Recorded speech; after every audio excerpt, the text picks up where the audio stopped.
Vous êtes anesthésiste réanimateur, ce livre est en quelque sorte un condensé à la fois de vos expériences professionnelles et de vos recherches personnelles. Alors, on a maintenant des preuves scientifiques médicales. La médecine est une science.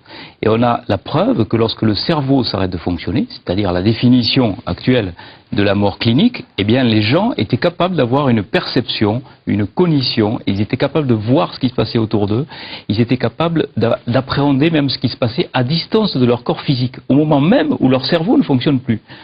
Donc, à moins d'être complètement bouché, eh bien, on a là la preuve qu'il existe une forme de vie et de conscience après la mort. Donc, c'est tout à fait révolutionnaire.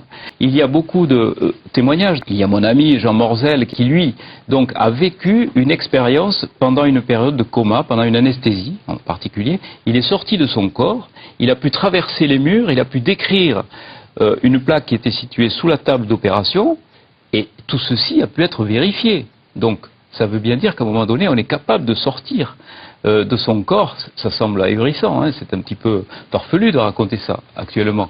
Mais pourtant, les preuves sont là, et ce sont des preuves scientifiques, ce sont des preuves médicales. Les gens, donc, avec une activité cérébrale nulle, sont capables d'avoir une perception. Et ça, bon...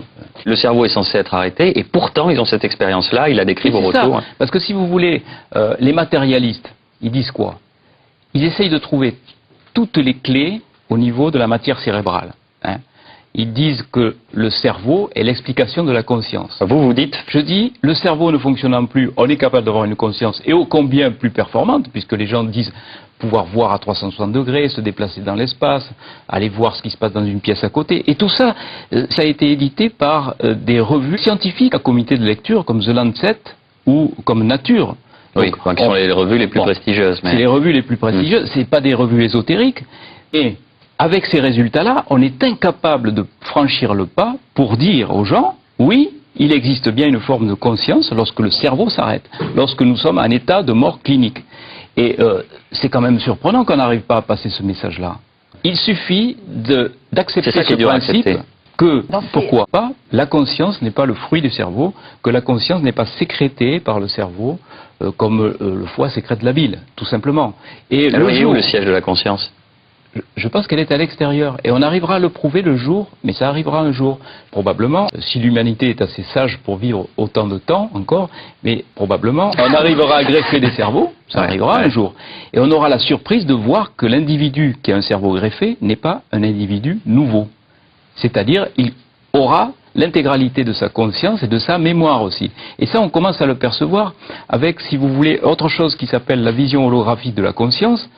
Tout se passe comme si notre conscience était située à l'extérieur et qu'elle soit donc par un système qu'on ignore encore, mais qui serait comme un faisceau laser qui va percuter un neurone et qui va donc donner l'intégralité de l'image et de la conscience sur n'importe quelle parcelle de neurones.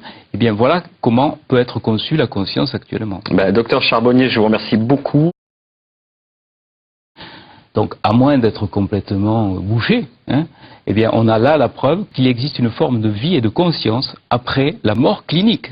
Mais la mort, c'est quoi? C'est la définition scientifique. La mort, c'est quoi? Le cerveau est censé être arrêté. Mais c'est une définition qui varie en fonction des limites de nos possibilités de réanimation. C'est-à-dire qu'il y a 20 ans, qu'on n'avait pas les mêmes C'était l'arrêt cardiaque, enfin peut-être pas il y a 20 ans, parce qu'on arrivait à réanimer. 40 ans, mettons, maintenant. Bon, là, ça correspond aux limites actuelles de nos possibilités de réanimation. Donc, partant de là, les témoignages que vous avez d'expériences de mort imminente sont dans ce cadre. Oui, c'est ça, vous avez raison. Vous avez tout à fait raison.